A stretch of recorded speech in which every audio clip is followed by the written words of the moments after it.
Welcome student. आज हम जिस टॉपिक पर डिस्कशन करने वाले हैं वो है स्टैंडर्ड कॉस्टिंग। स्टैंडर्ड कॉस्टिंग क्या होता है? स्टैंडर्ड का मीनिंग आपको आइडिया होगा कि हम कुछ भी एक फिक्स करते हैं कि हमारा ये स्टैंडर्ड है और उस स्टैंडर्ड को हम अचीव करने की कोशिश करते हैं। जैसे एग्जाम हम जब देते हैं तब हमें पता है कि 100 में से 33% हमारा पासिंग मार्क्स है, तो हमारी कोशिश रहती है कि इससे हम अबव जाएं। लाइक स्टैंडर्ड है, इससे हमें अबव जाना है। फॉर एग्जाम्पल, आपके पास पॉकेट मनी है और पॉकेट मनी आपके 1000 है और आपके पास 1000 का एक स्टैंडर्ड सेट है कि आपको इतना ही खर्च करना है। अब अगर आप उससे ज्यादा करते हैं तो वो आपके लिए सही नहीं है, उससे कम करते हैं तो ये आपके लिए सही है।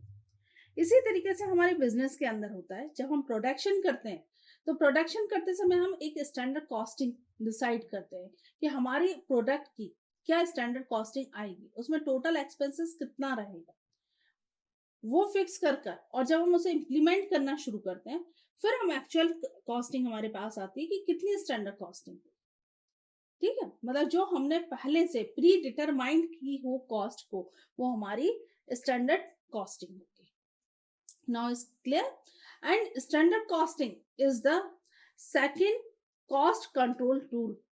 First is the budgeting control tool है हमारा, जिसमें हम कॉस्ट को कंट्रोल करते हैं, और सेकंड हमारा जो टेक्निक है या टूल है वो है स्टैंडर्ड कॉस्टिंग। स्टैंडर्ड कॉस्टिंग को हम इस तरीके से भी समझ सकते हैं कि जितने भी हमारे वेरिएंस होते हैं, मैन जो हमारे कंपोनेंट है वो किसी भी प्रोडक्ट में क्या लगते हैं, मटेरियल, लेबर और ओवरहेड्स। इन कंपोनेंट्स के अंदर जो वेरिएंस आ रहे हैं हम उन्हें कैलकुलेट करेंगे स्टैंडर्ड कॉस्टिंग के अंदर।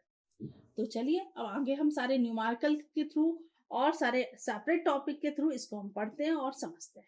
Thank you very much.